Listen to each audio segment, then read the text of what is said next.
नमस्कार विद्यार्थी मित्रांनो, स्वागत आहे आपलं IK एज्युकेशन या यूट्यूब चॅनलवरती।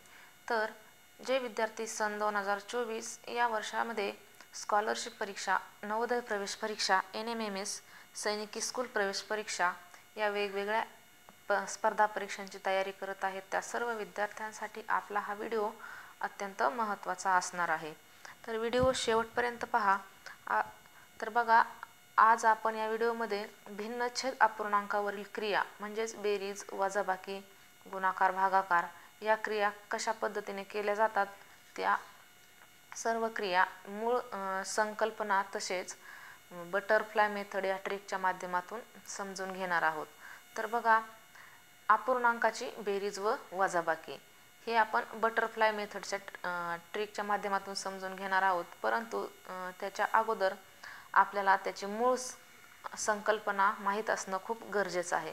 तर बघा, एक उदाहरण आपण मूळ संकल्पनेच्या माध्यमातून समजून घेऊया।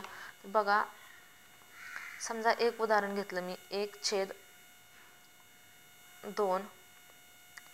अधिक 1/3। आता याच्यामध्ये या अपूर्णांकाचे छेद हे कसे आहेत, भिन्न आहेत, ते समान नाहीत। मग सुरुवातीला काय करावं लागतं आपल्याला, त्या अपूर्णांकाचे छेद समान करून घ्यावे लागतात।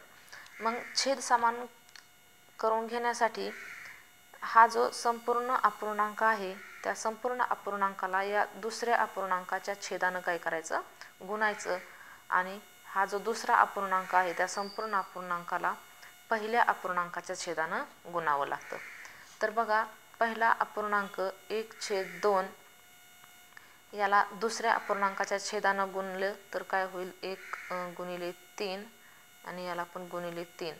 काय अपूर्णांक मिळतो तर 3×1 3 आणि 3×2 6। तसंच आता हा दुसरा अपूर्णांक 1/3 या अपूर्णांकाला पहिल्या अपूर्णांकाच्या छेदानं गुणायचं 2ने, म्हणजेच गुणिले 2 काय अपूर्णांक तयार झाला तर 2×1 2 आणि 3×2 6।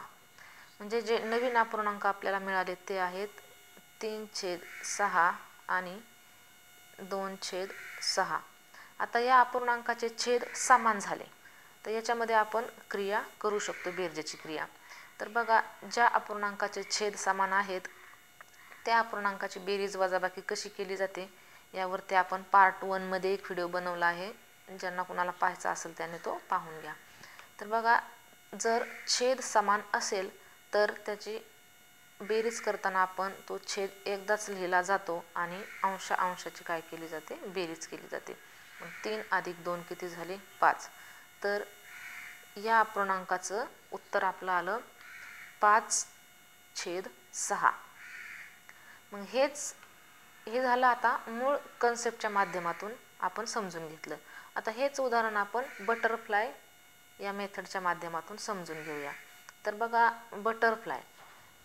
बटरफ्लायच्या ट्रिक समजून घेण्यासाठी आपल्याला 3 स्टेपमधून जावं लागतं। त्या 3 स्टेप कोणत्या तर सगळ्यांना माहिती आहे, बटरफ्लायचा हा काय आहे, पहिला पंख आहे, हा दुसरा पंख आहे, बरोबर, आणि हा इथं काय असतो, बटरफ्लायचा मधला भाग असतो। परंतु अशा पद्धतीनं न जाता आपण थोडंसं त्याचे पंख चेंज करायचे। म्हणजे हा आहे, हा पहिला पंख पकडायचा आणि हा दुसरा पंख पकडायचा आणि हा काही खालचा हा मिडल पार्ट पकडायचा। तर बघा, याच्यामध्ये पहिली स्टेप काय, हा फर्स्ट विंग, पहिला पंख, ही फर्स्ट स्टेप, हा दुसरा पंख सेकंड विंग, ही दुसरी स्टेप, आणि हा बॉटम पार्ट म्हणजेच खालचा भाग, आणि ही तिसरी स्टेप। ह्या 3 स्टेपमधून आपल्याला ही ट्रिक समजून घ्यायची आहे। तर बघा, आपण उदाहरणाच्या माध्यमातून समजून घेऊया।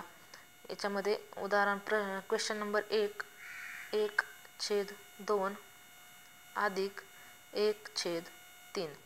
तर बघा, आपली पहिली स्टेप काय होती, पहिला पंख हा या दोघांचा गुणाकार करायचा,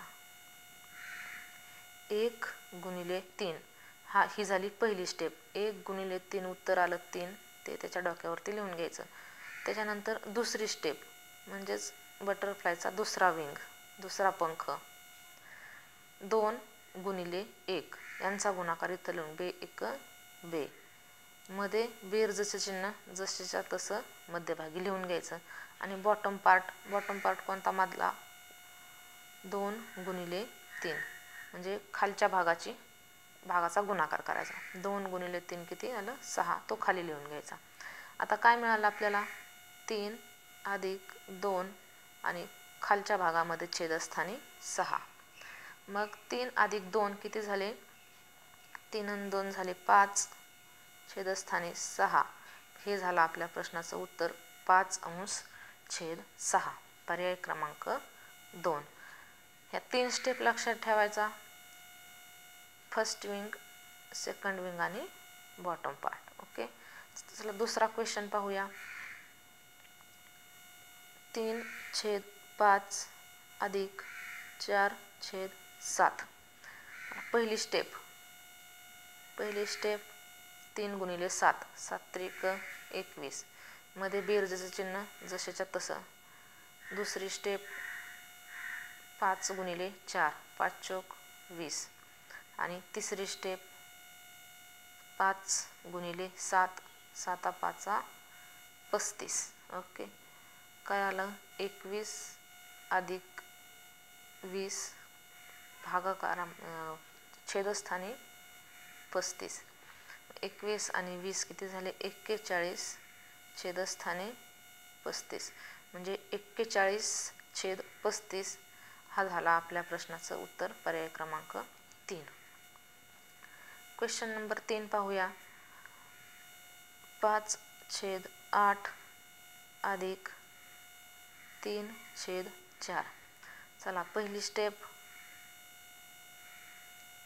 5 गुणिले 4 5 चौक 20 मध्ये अधिक जसेच्या तसं.